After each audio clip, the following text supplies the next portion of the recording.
There we go. There we go. I don't know. Ooh, that was present. Good afternoon, Shaggy SoCal 2Old4Forza. And this is now that I've gotten a good night's sleep and feel a little bit more refreshed. Time for the second track that we're doing for next Thursday, which is Mugello Club in the Hoonigan Focus. This track is, again, it's a short circuit, much like Prague was, much like, I forget, totally forget what week one's tracks were, but um, this one is a bit. It's kind of, again, it's kind of like what we had with what I had with Le Mans Bugatti. It does kind of have a flowy nature to it, but it is a little bit of a point and shoot, I think. But we'll see how it goes. But for today, this one will probably run a little longer than most. But what I want to do is I'll kind of do my standard thing. Is I'm going to run. I'll run a couple of out laps, just a high speed, just to kind of walk through it, and I'll do the little basics there. Then I'll do a slow turn by turn what I'm looking for, what this car seems to want to do. And then before I get into the mock race, what I'd like to attempt to do is really demonstrate how, again, I talk about, what you'll hear me say in the previous broadcast or even in previous ones where I said, let the car do the work. And I want to run a couple of example laps of what that means, especially with this car, because the way the front of this car is, can we talk about it? It pushes. Part of that on acceleration is because of the all-wheel drive, but just this car in general, it's very easy to put too much steering in, trying going into a corner, going past the slip angle of the tire, and then all of a sudden now you're trying to turn, and the car's plowing because the front tires aren't working optimally. So I'm going to run a couple of examples of each, like, hey, here's, if you put too much steering in, this is what the car is going to act like. This is what the tires are going to sound like. I think there's even a little helpful telemetry that you can kind of visualize kind of what the front tires are doing, and then run it my way and kind of show the difference. But I'm explaining before I actually do all of this, but let's just go ahead and I'm going to hop in and do the test drive, and let's have some fun.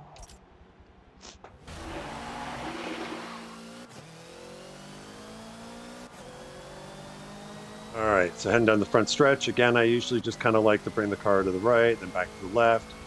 Uh, Braking just as I get into the red, but before the first light on the right side. I'll point that out later. I like to keep it tight to the right side. Brake just at the light pole there, turn in. You can use a bit of this curbing. Car's gonna protest a little bit. Use a little bit of curbing here. Roll in after you get off the apex and when the car's almost straight. Brake at the black sign on the right. Second gear, again, you can use a lot of this curbing. Keep it to the left a little bit. Opens this corner up. Power down. Third gear, keep it in third. Brake right before the corner shack, and that's pushing a little bit wide. Downshift, off the brakes, rotate it, keep it tight. Roll back into the throttle at the second apex there. Back onto the front straight. So I'm going to run one more lap, and I want to keep my mouth shut.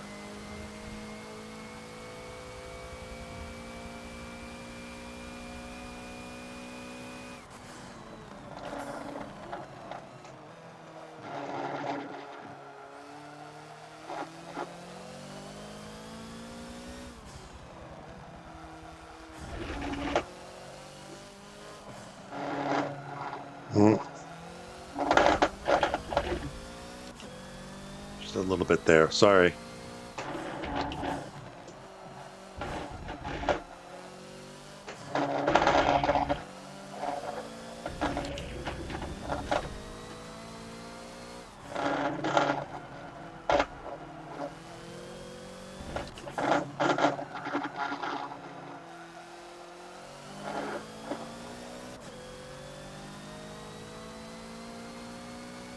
All right.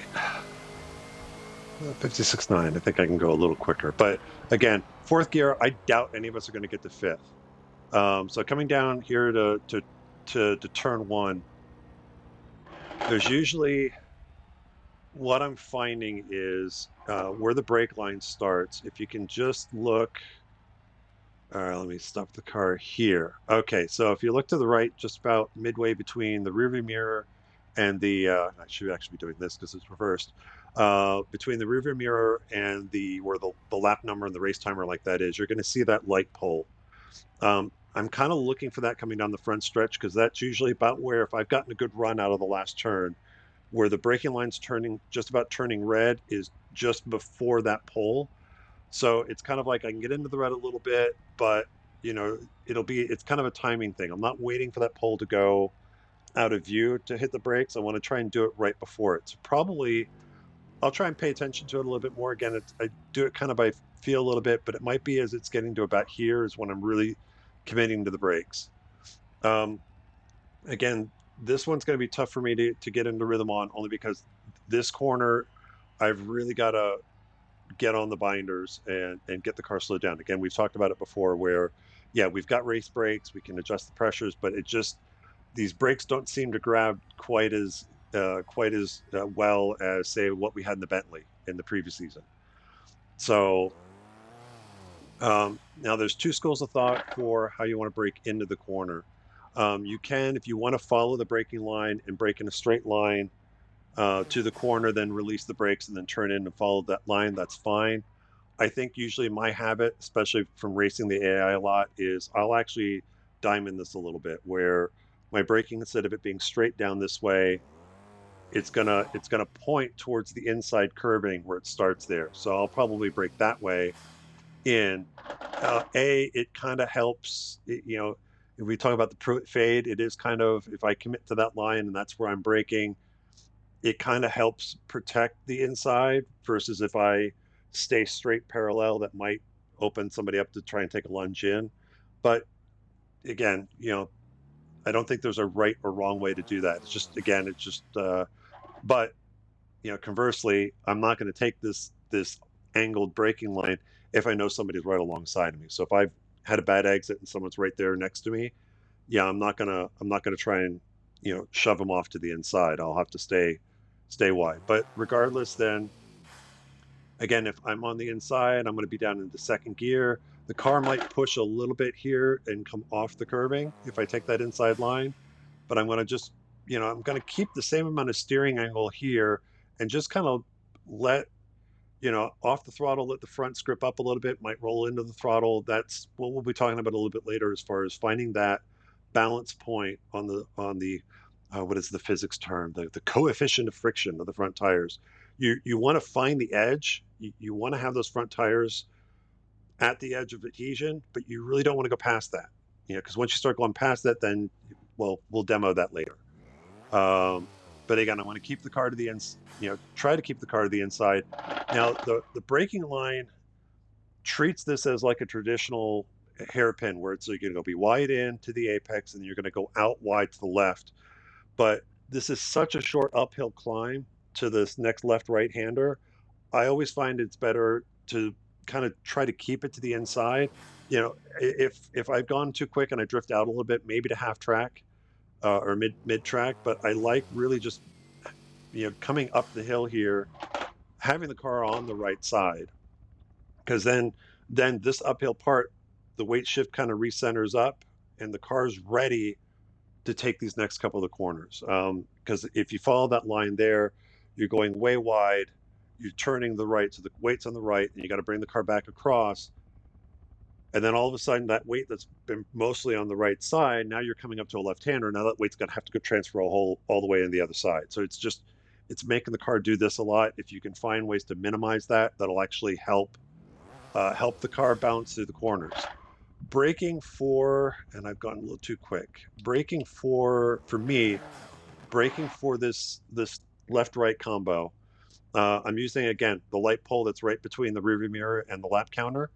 That's what I'm looking for as I'm coming up the hill. I'm finding as I'm passing that with this car, this is about where I need to get on the brakes to slow the car down. Now that's me, and maybe it's just I'm not getting enough brake. Again, it's much further back than previous cars we've had where I would use the course condition light on the inside. I've got to brake a lot earlier with this one. So, brake a little bit earlier, get the car slowed down, still second gear. And again, left-right combo, this left-hander is not as important as the right, because the right one leads onto a short straight. So you can compromise. So I'm going to compromise my exit on this one. I'm going to try and square it up in late apex. so that the car is mostly on the left side of the track. Again, it opens up the corner here for the next one. Then it's just a balancing act. I've gotten into trouble here a little bit a couple of times where I've gone a little too much gas between, and then I've carried too much speed into the corner. But if you get it right, you should be able to just ease off the gas, let the car roll in. You can cross over the curbing, and usually I'm not going to be really committing back to full throttle till probably about here when I'm most, past the apex, and I'm almost got the car straightened. So there's a minimum amount of steering that still needs to be done. Again, all-wheel drive. The second I really push back on that throttle, the car's going to want to understeer out. So I want to have it most of my turn done so that I can take advantage of the torque and like that coming out of the corner, but not risk going wide. Second gear up to third gear.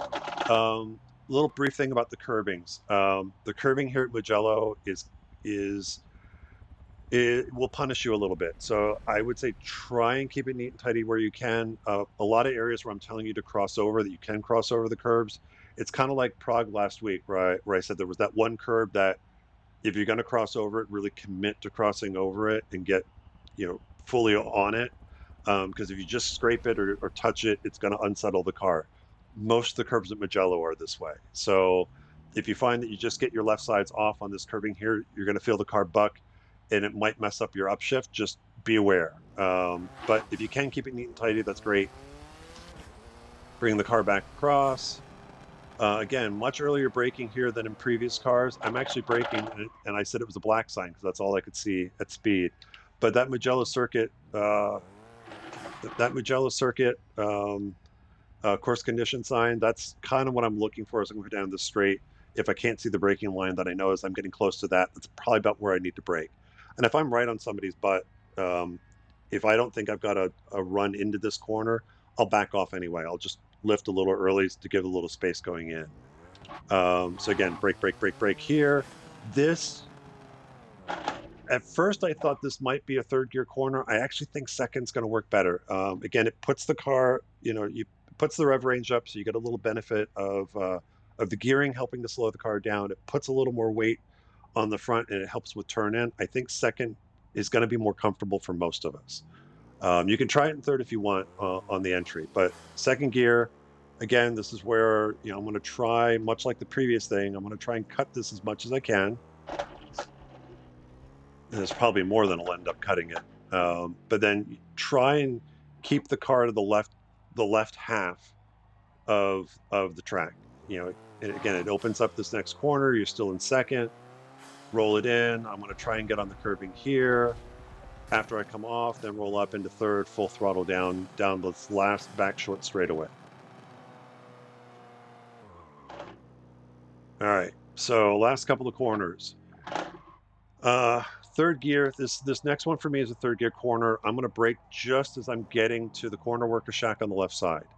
That's what I'm looking for. It's not like I'm not looking at the braking line. It's just I'm also trying to spot the static references because, again, that braking line, the color varies depending on how good your exit speed was in the previous corner. So using that, I know that I need to get on the brakes here.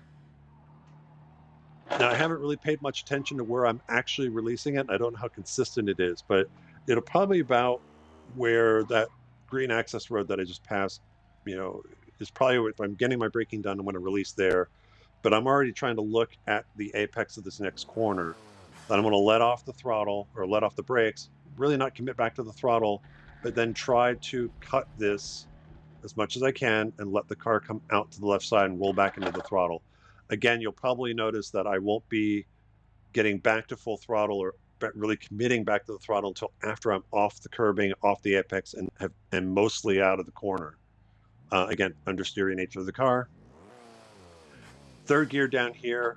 Braking point for me is this last corner. Again, here I'll pull, racing 101. This is the most important corner to get right on Mugello Club because it leads onto the longest straight.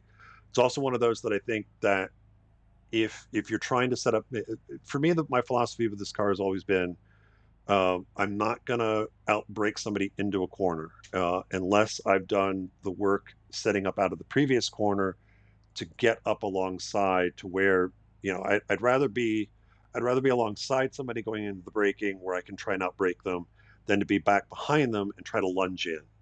Because this car does not, again, just because it doesn't want to stop like previous ones, the kind of the lunge brake into the braking zone is not the best way to get a pass done with this car, my opinion.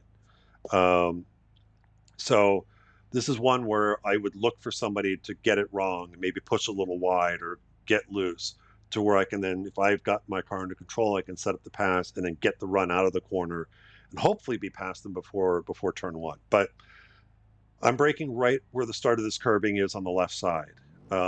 Brake, brake, brake, brake, down to second gear. If I've done it right, I'm releasing the brakes as I'm crossing the white line here that separates the full circuit from the club circuit.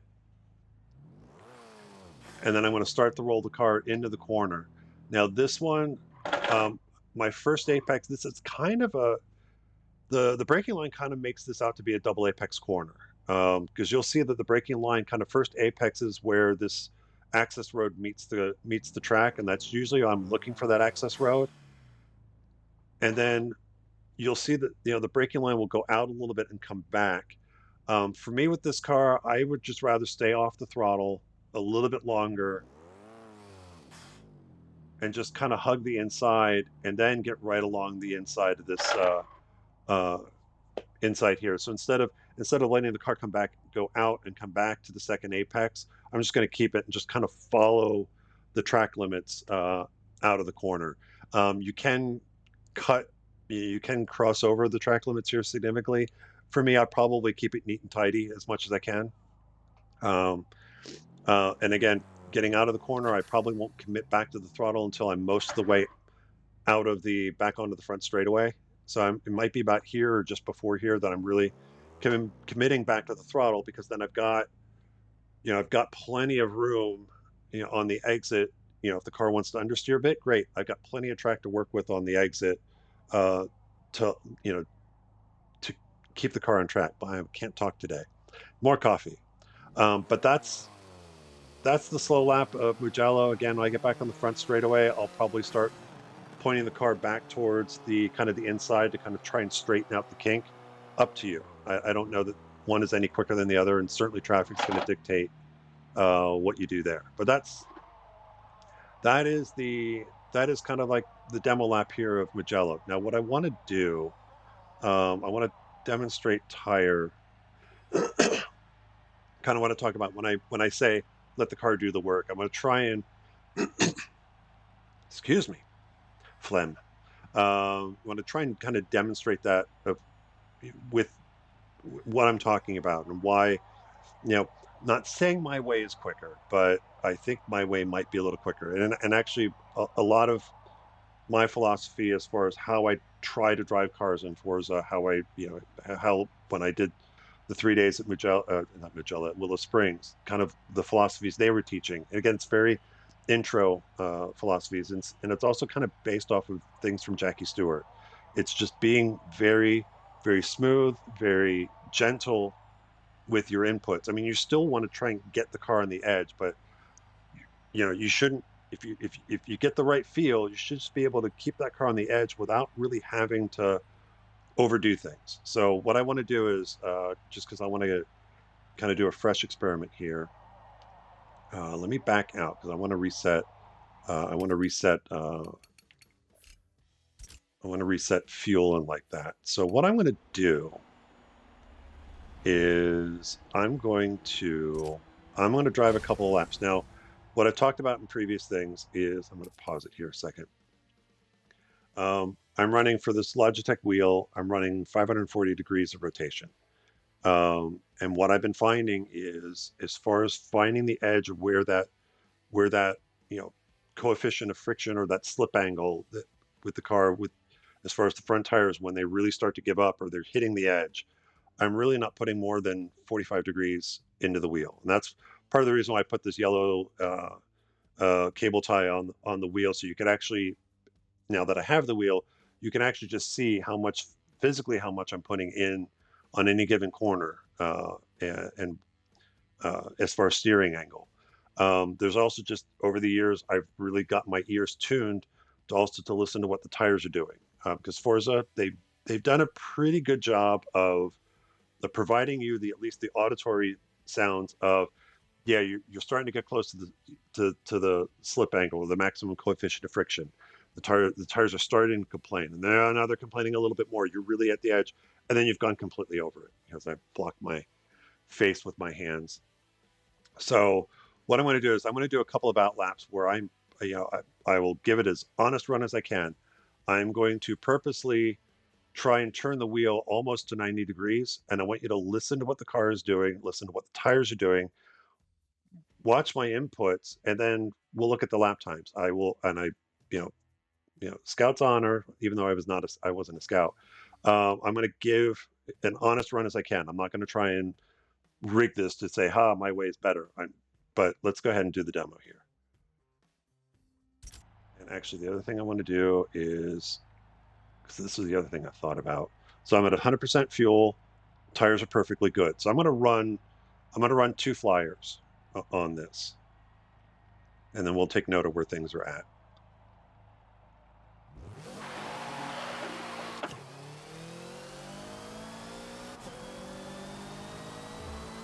On the inside, 4th gear, and just listen to the tires.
That was a little early. All right, let's see what lap time we're at here. So 57.4. Now let's just go ahead and park it here. And just forgive me for a second, because I want to... This is an experiment on the fly, so it'd be funny if I actually do this and the conclusions come up different. So right now, all right, we used about 7.1% on the front tire. On the left front, that's the one that takes the most abuse. We're at 82.2 fuel. And all that to get a lap time of 59.041. 041. Okay. It's very Days of Thunderish. I ran 2 laps, really oversteering the car and trying to get a lap time out of it. Now I'm going to do it my way. And let's just say 100% fuel and 0 on the tires. The same 2 laps.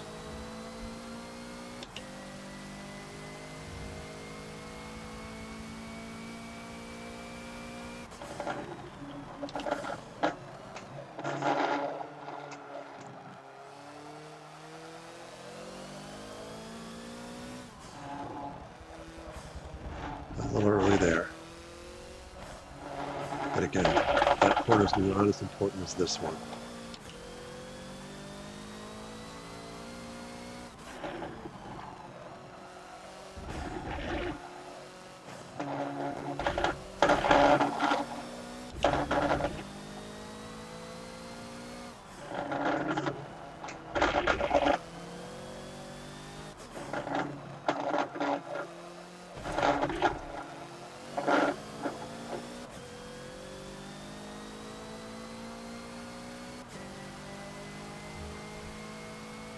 outlap is faster.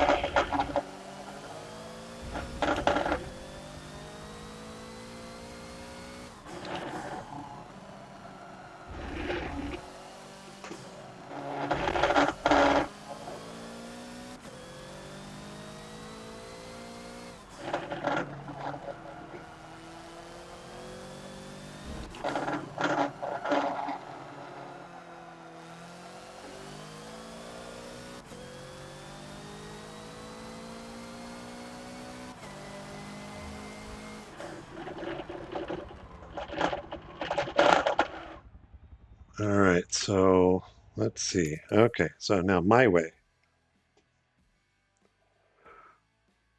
56. So again, a 59041, purposely overdriving the front tires. I'm not saying that everybody does that, but 56695 my way. And now let's go look at, and so 4.5% on the front tire and 83.4% fuel left. So again, by really paying attention to what the front of the car is telling me and not putting any more steering in than I need to, and then listening to the front tires and modulating the throttle, I can go quicker, conserve the front tires a lot more, and conserve fuel. So I think that's where people are like, I can't get that much. Yeah, I guarantee you, I bet you if you focus on really paying attention to what the front of the car is doing, and again, you want to get close to the slip angle, edge of that front tire before it starts to break loose. You just don't want to go past it, because once you go past it, then if you're really throwing a lot of steering in, you're fighting the car more than you need to. So again, that's where it's let the car do the work. So for the last demo on this, before I stop harping on it, what I want to do is some of the other things that, as far as the telemetry stuff that they put in, what I'm going to do is so this one here for the friction, I'm going to do the same thing. I'm just going to start from here. I'm going to do 2 laps, kind of again, oversteering the front end, um, and just watch the peak percentages and what those front tires are doing when I'm oversteering them, and what you're hearing out of the front tires versus then I'll just stop really quick, and then I'll do 2 laps with the just my way, and then again look at visually see the difference, listen to where the tires are going, because again I always say you're gonna I'm gonna get a little bit of that tire squeal, but it'll be very faint and it'll be pulsing, and that's where I always say like chirping tires are happy tires. That's the sound of those tires right at the edge. So at least that's how I interpret it. So let me go ahead and do that. Let's watch. Oh wait, what gear am I in?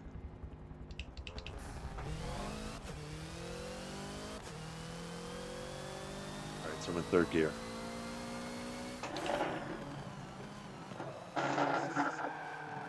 I mean, we're over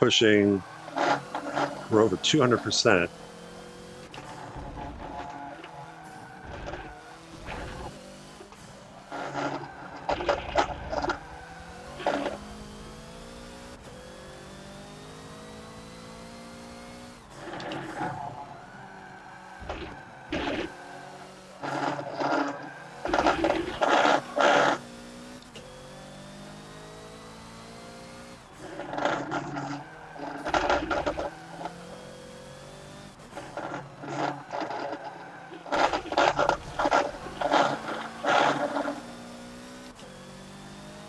And the wheel is yelling at me.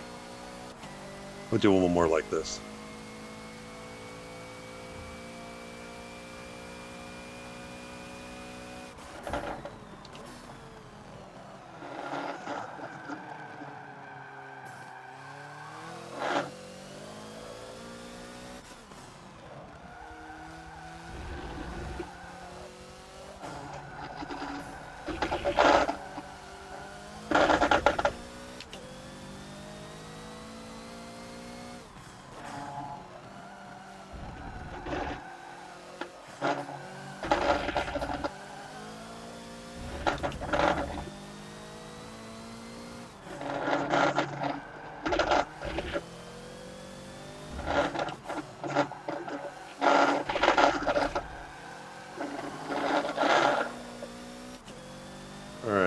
So let's do 2 laps my way.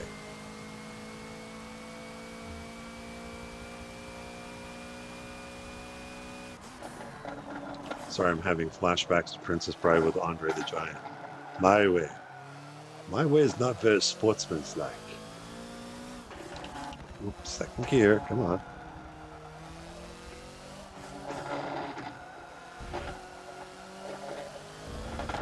So from the percentages, the slip, the tire really starts to slip right about 150%.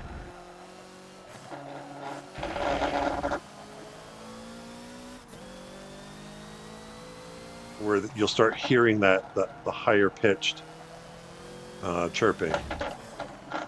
Ooh, that was late.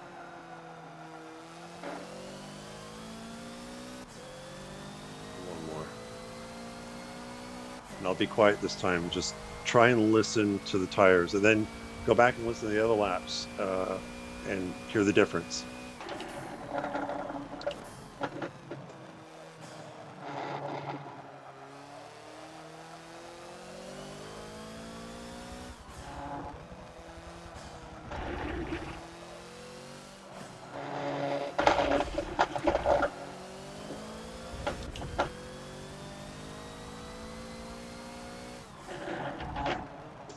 And yeah, watch.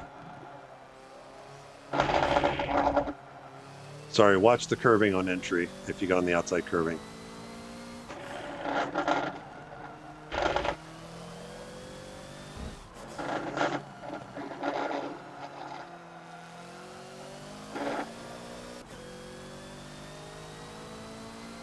So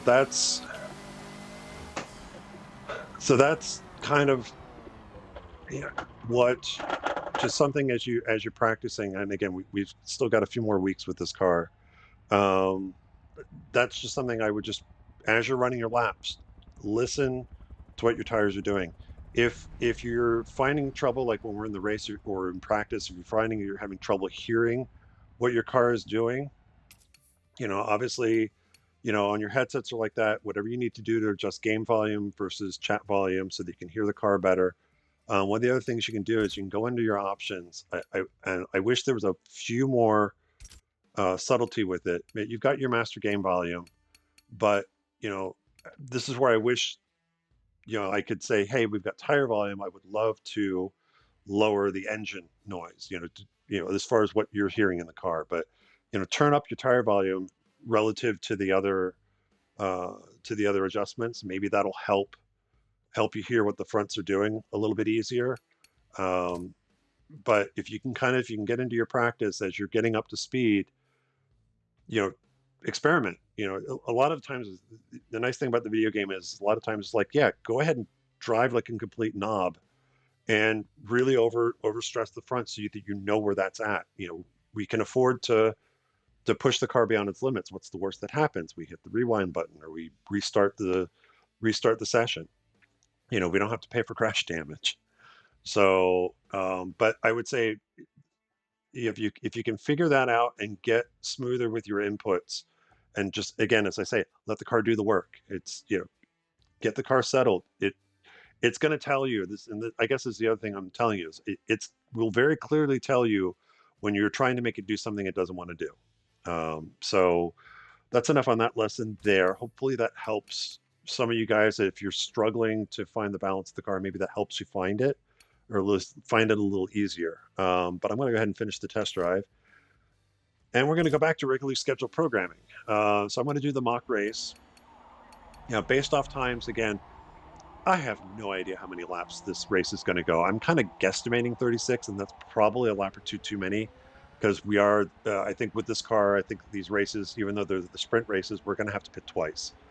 I will verbally say this let's see, my own notes. We'll see if it holds true again. Fuel wise, I got, when I ran it on a controller, which means I'm probably not getting quite as good of mileage. I was able to do 13 laps, and on the 13th lap coming onto the front straightaways when it sputtered. But then I was able to actually, thankfully, I didn't run out of gas until the back half of the course, so I had the downhill to help. So, you know, it's kind of like Prague. We're gonna get I would say you should easily, unless you're really bad on the throttle and really overdriving the car, 12 laps you should be able to get pretty easily. 13th, again, your mileage may vary, but race time, I'm gonna run 36. We'll see how long it takes. I would say it's probably going to be like 2 laps less, but let's find out. Oh shit! Pardon my French. I forgot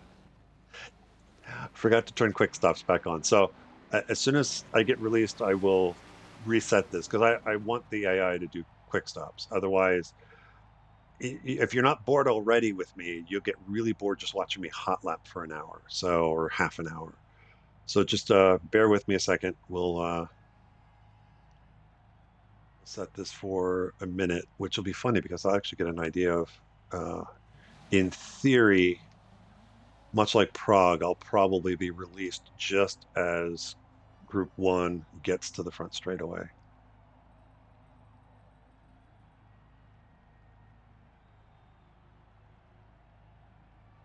Do, do, do, do, do, do, do, do.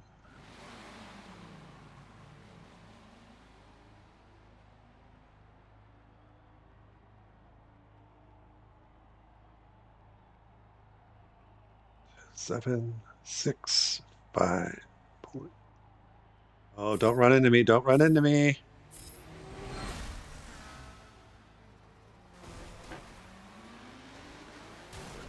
Okay. At least I know what to expect now. Let's go ahead and quit the race and setup, race setup. Nope, advanced. Or advanced. Yep, quick stops. 2. Okay, now let's go ahead and get into the race.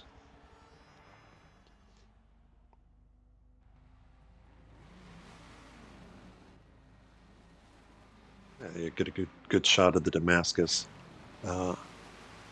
layering there.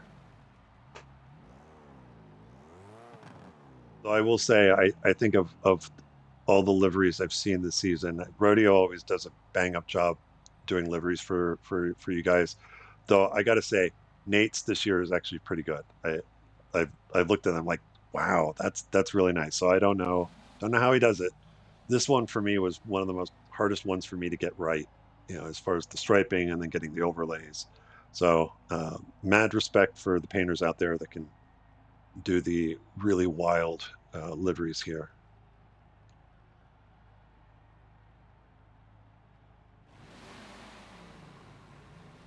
All right. So we know that we're going to have to get going lest we get run into.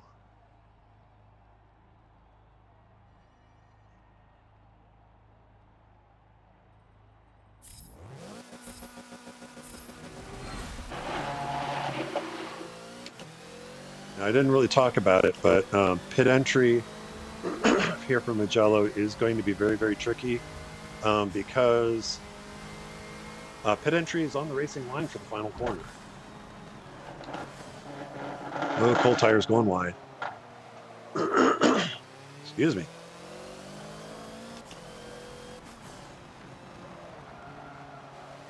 All right, not doing it well. Focus.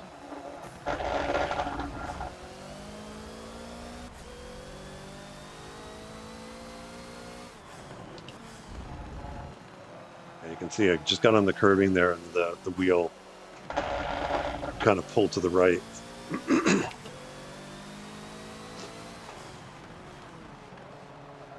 So again, let's look for the. Again, the AI is probably going to be pretty slow here. So you can see the AI get on the binders there. So I think kind of communicating, like if you're in traffic and communicating with everybody about when you're pitting or asking when, hey, are you going to pit or not, will hopefully help avoid pit entry calamity.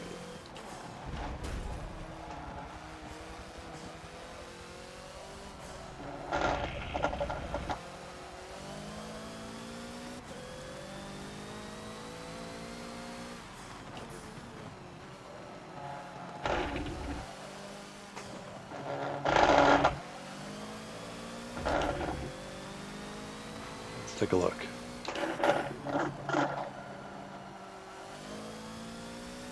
So again, because I was so far to the inside for that corner, instead of doing it in third, it was better to do it in second. A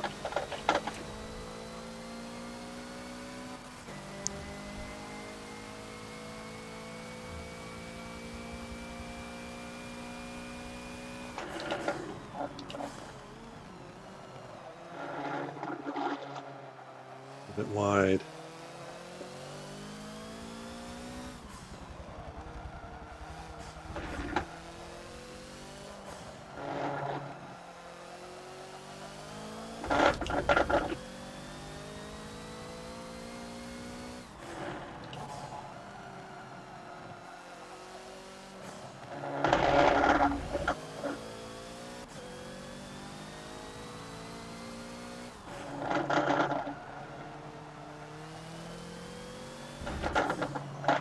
Yeah, be careful of that curb too. Again, you want to try and open up these corners as much as you can, but you do have to worry about unsettling the car if you get on the outside curbing.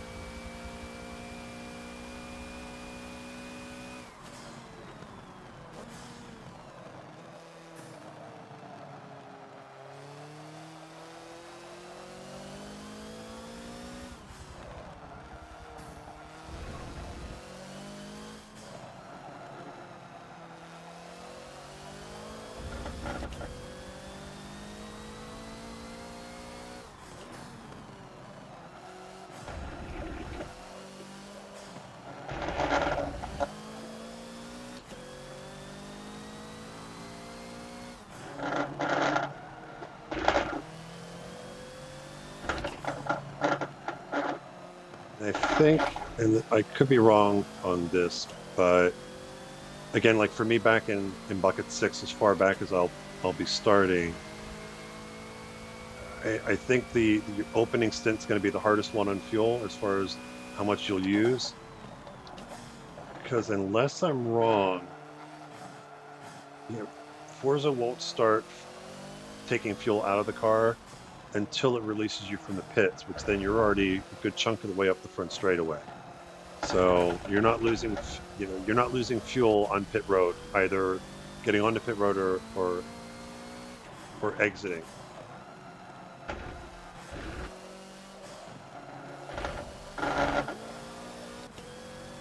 That gives you that little bit of a, if you think about it, that little bit of a straight where you're on full throttle, you'll have that kind of in the bank. Lap 5. So what I'll do is I'll do a fuel check at the end of lap 6, and we'll see where we're at. Should still be above 50%. I'm just not sure how far.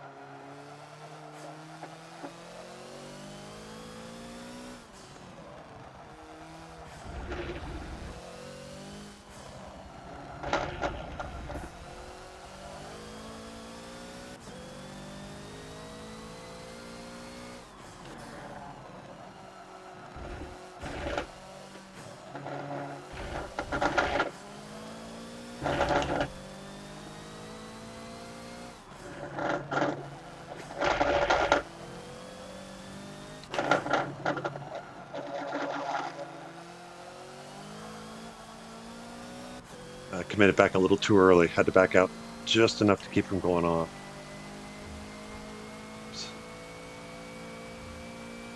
Still a little over 50%. So yeah, it's 12 laps. 12 laps is probably, at least for me, is the safe bet. I think the other issue is I think it's going to be tough to tell just coming out of that final corner. It's probably going to be really tough to tell when you get that fuel alert. So I would say just pay close attention as I miss a shift.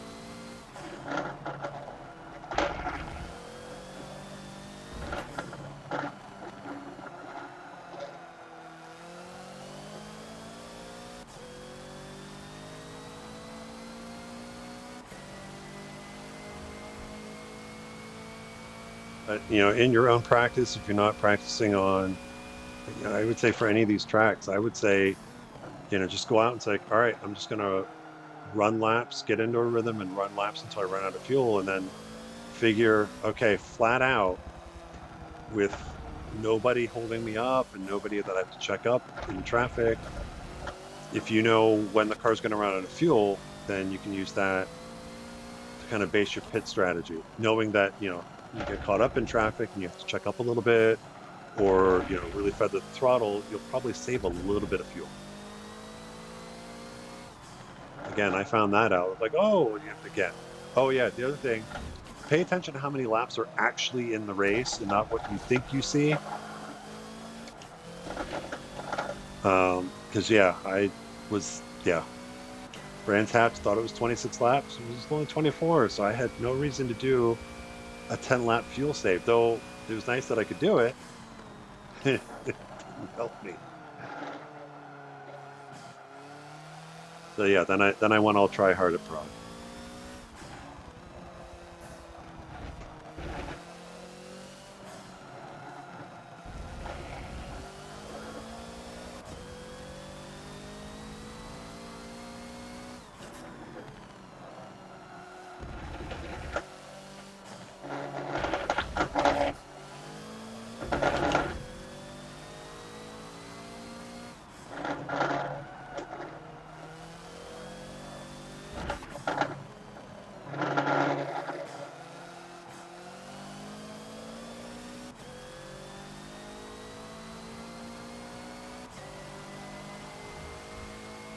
All right, so I crossed the line about like 31.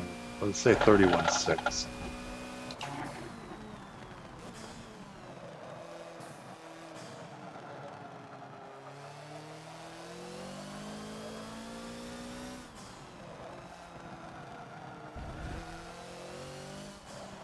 Oh, a little too much gas.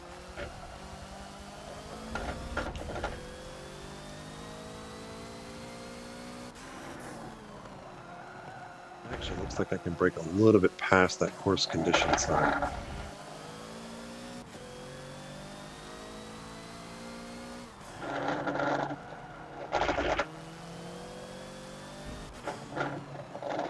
You notice I'm not turning in for this last corner until I'm actually releasing the brakes. And I'm actually keeping a little bit wider than the braking line suggests. So 24, wow. Okay. I'll figure that math out later.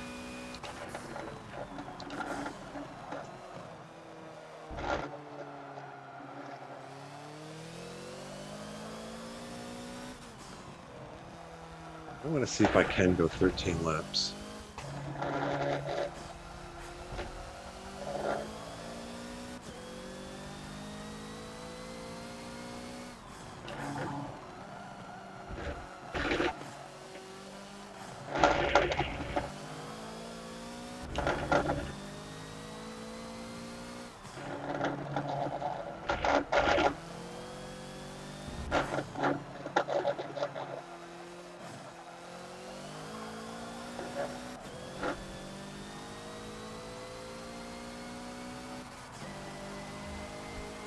Actually, I may only go 12 because there's only 17, and if I'm burning, it'll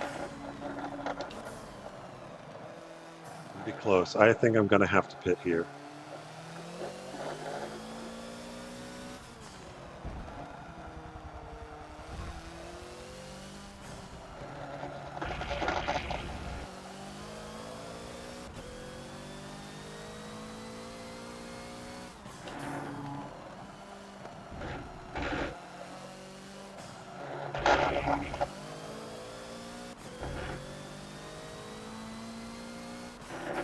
Oops.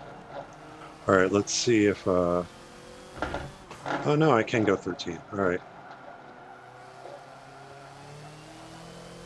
It was at 17. 8%, roughly. I'm going to have to pit this lap.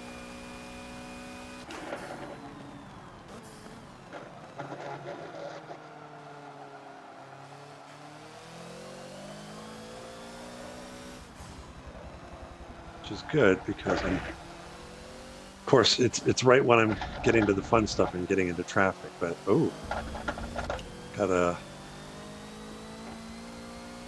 got a P2 behind me as I miss my braking. Okay, so let's see if I can get in here into pit lane. So again, I will probably brake as normal here down a second. I'm probably just going to be on the brakes a little bit longer as I get run into.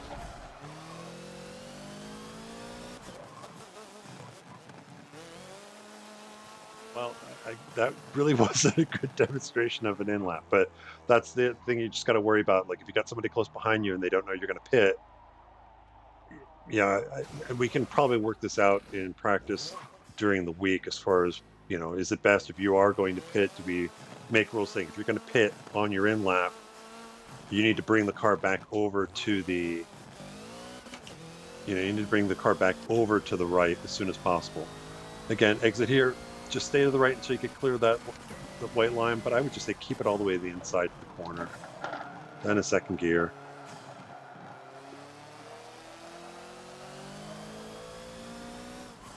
So yeah, 13 laps. I can do 13. I would say, in your own practice, work it out, but I would say most of you, 12 should be doable. And some of you might be able to squeak out a 14th one, just depending on, you know, your throttle usage.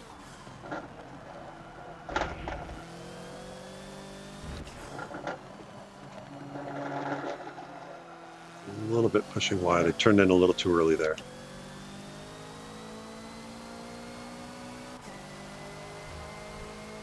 So the way Mugello is, again, with the way this car brakes in a straight line, as far as looking for passing opportunities, definitely into this first corner if you can. Just looking for somebody to go wide, and then that's where, if you can get used to taking that very inside line, that'll help you.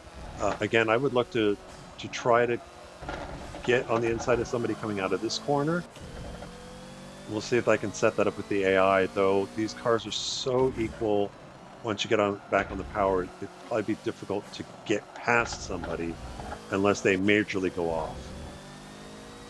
But anything here, it's like a lot of these things, I'm going to be looking for bobbles. I'm going to be looking for people getting slow back to power out of corners, and then I'll do what I can racecraft wise as I go wide to try and set up the run. I might even back off a little bit, knowing like, hey, I've got better mid corner speed, so I'm gonna back off a little bit, give myself some room so that I can take advantage of that and get the run out of the corner.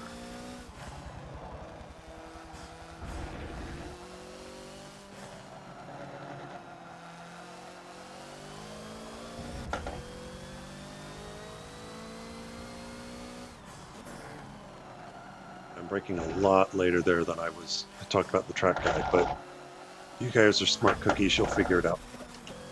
And I miss another shift. I want to try that in third next lap and just kind of see what it feels like.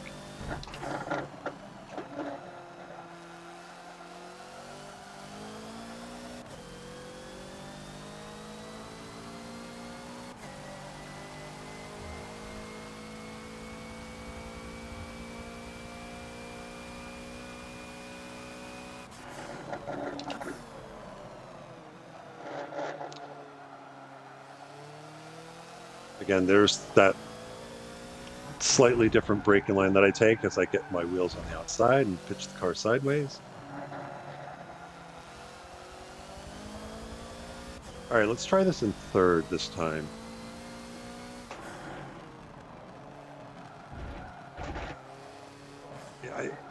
It'll work. I don't know that I'll do it. You're just going to have to be much better as far as getting your braking right, because you won't have the gearing to help slow the car down.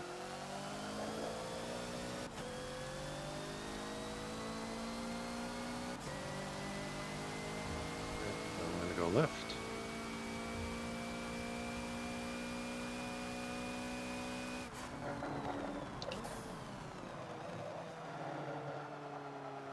Bit of push there at the apex. That's fine.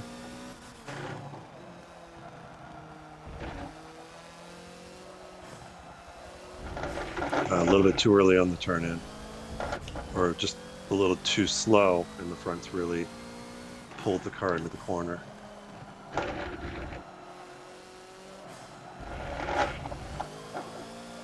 Still carrying a little bit too much speed into there.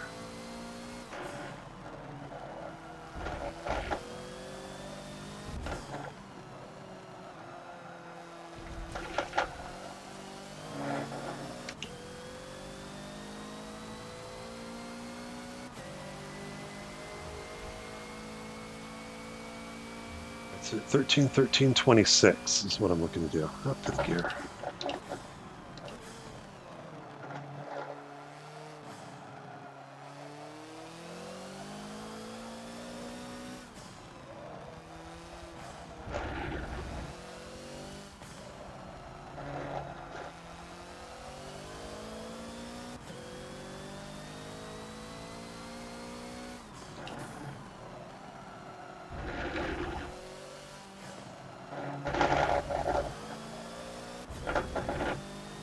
And if you notice, a lot of these corners, like those left-right ones, I am trying to, late apex and square them up a little bit. Again, it's just taking, just trying to drive the car. It's point and shoot. So, the sooner I can get the car rotated and pointed straight, then I can get back to the gas. This is going to be a little bit of a lunge. Oh, maybe not. He's better under braking.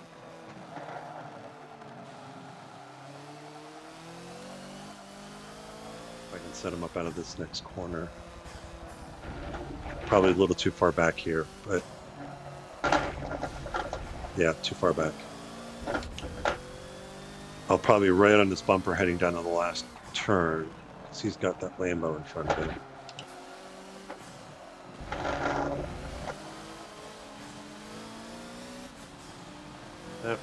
We'll wait.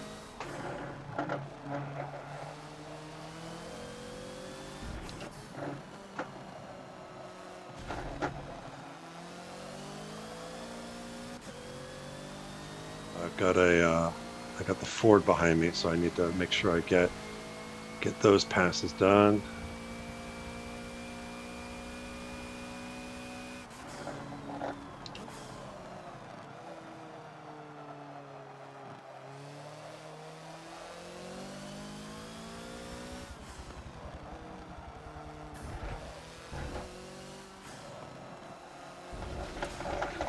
That's a little too much curve.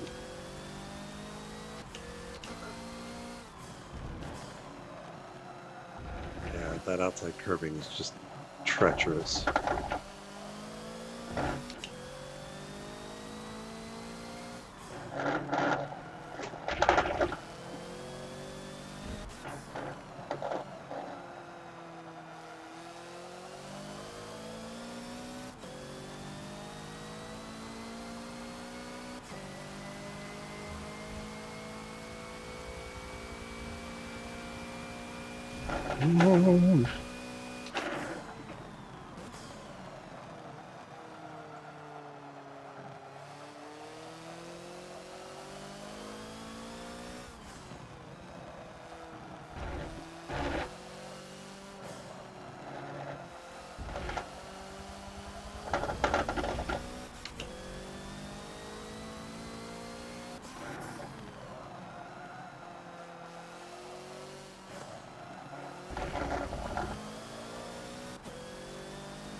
We're going to take we're going to take the lunge.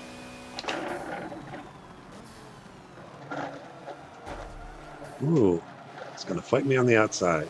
Fight me, bro. Oh.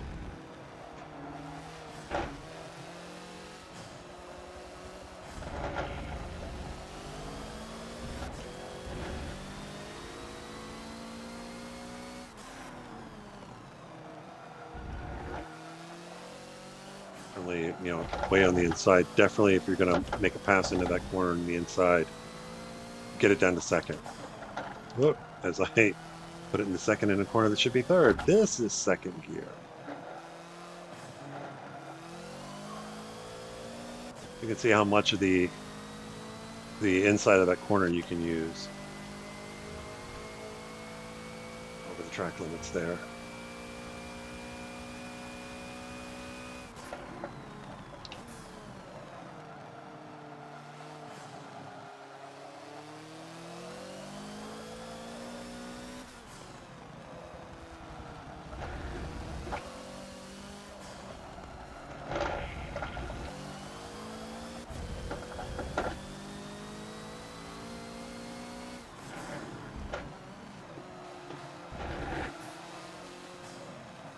Square this up a little bit. Get that run. Gotcha.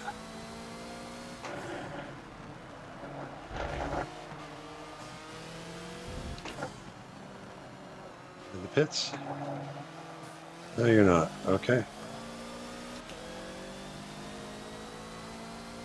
Wasn't sure if that was a defensive line or if he was gonna like hit the e-brake and get into the pits. Speaking of which, okay, so don't need to box yet.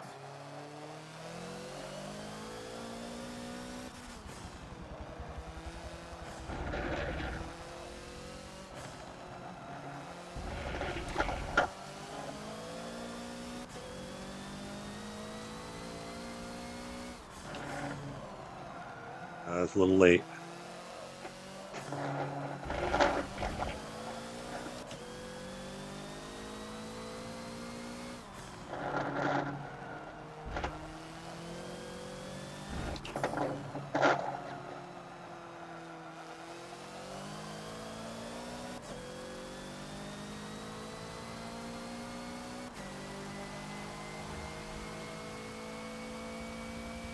Okay, must box this lap.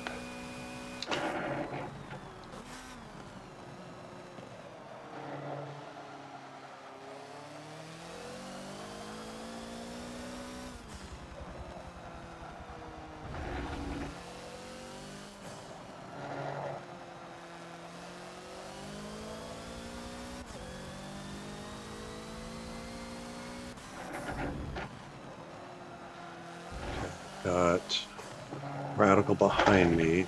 I'm not going to force a pass on the Audi since I'm pitting, but hopefully I don't get run into this time. Hard on the brakes and get to the apex and just, yeah, that's going to happen a lot. Not an ideal pit entry, but again, as long as we're communicating, like, hey, I'm pitting, don't run into me. We're usually pretty good with that. And go ahead and finish off the coffee.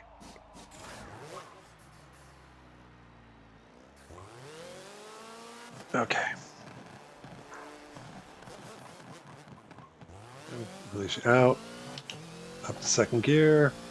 Just keep it to the right all the way down to turn one. And yeah, if you can spot that light pole, if you're all the way on the inside, you can just brake right about as you get to it. And that should get you nicely into the corner in second gear.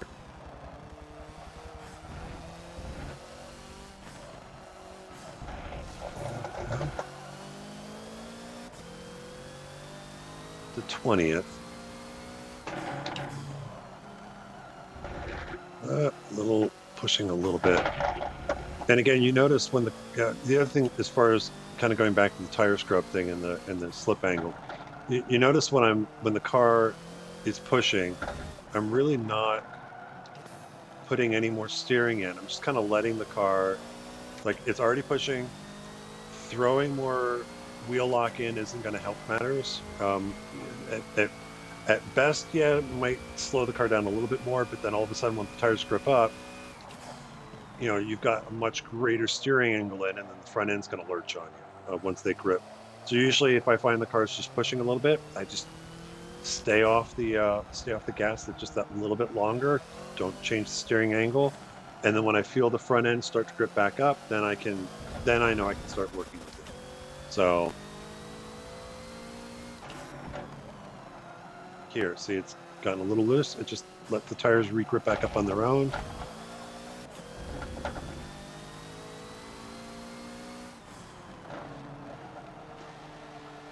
A little late on the turn in.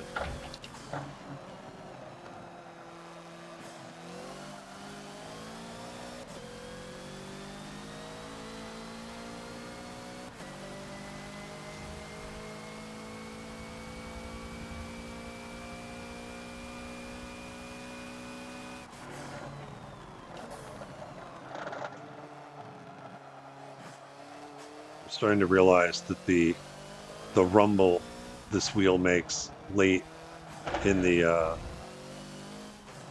late in braking, not that, is it's kind of like the controller would give a very unique buzz on the left trigger when you're at threshold braking. And I think that I'm kind of like, again, as I've been using the wheel, just kind of trying to understand what the little buzzes and rattles are trying to tell me about the car.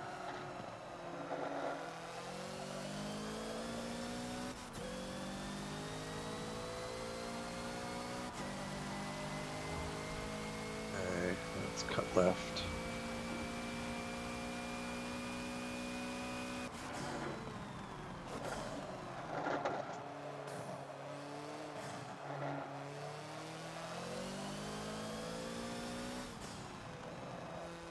A little bit early on the turn in.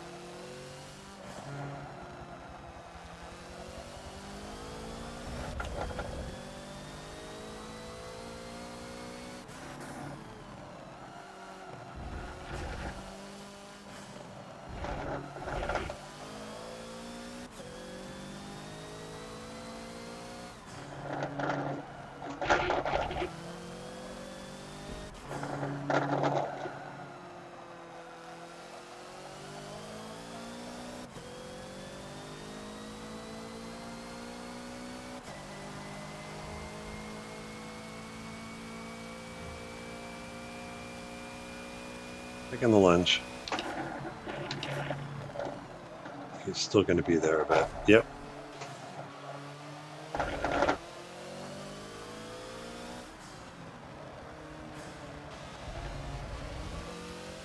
Okay, I'm going to get you on the straight if I don't screw it up. I screwed it up. Excuse me.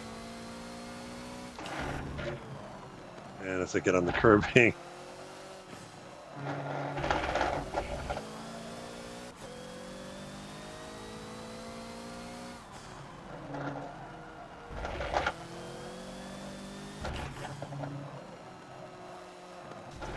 a little bit early on the turn in there, but it's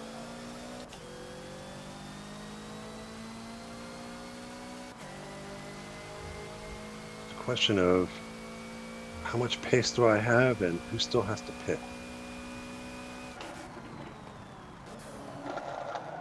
Just judging off time, let's see, 32 through 3, 4, 5 laps. Another 5 minutes. Yeah, 36 might be the race length. The nice thing though is you're in about at 36 laps. There's still a bit of, you still have a little bit of play with pit strategy. Again, if you can get 13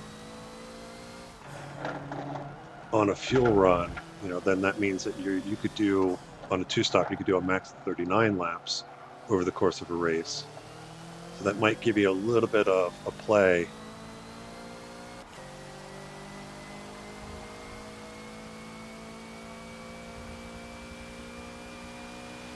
And again, with and maybe with a touch of fuel save, you might actually get 14.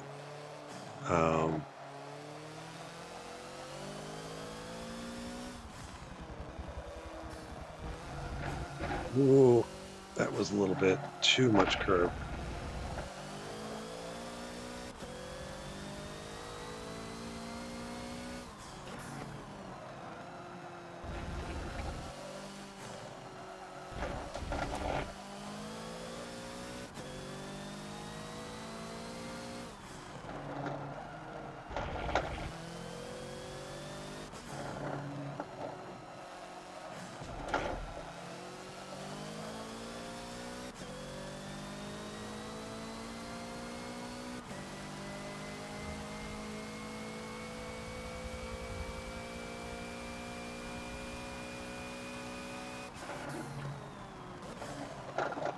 Running out of laps.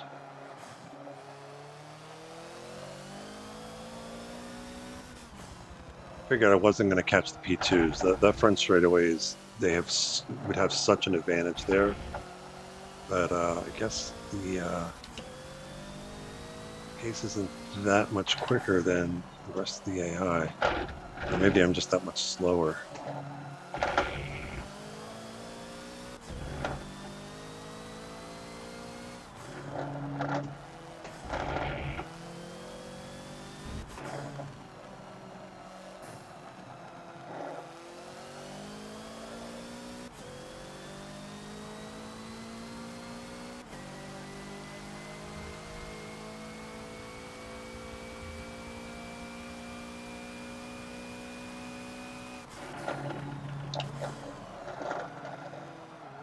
Oh, sliding wide.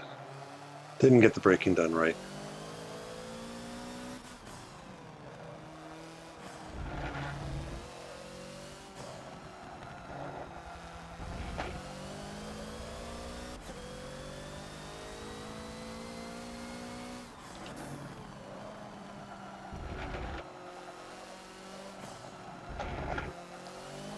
And I'm trying to square the entry to that chicane up a little bit more.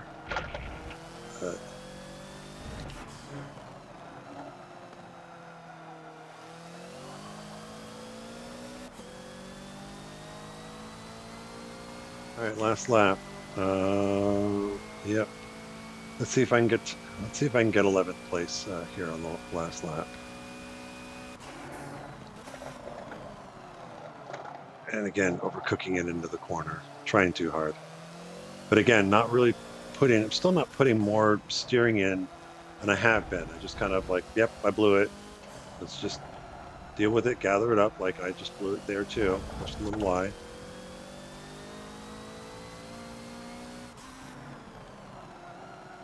So I probably won't get him unless I'm right on his tail out of the final corner. I don't think I've got the acceleration advantage enough to get by him by the time we get to the line.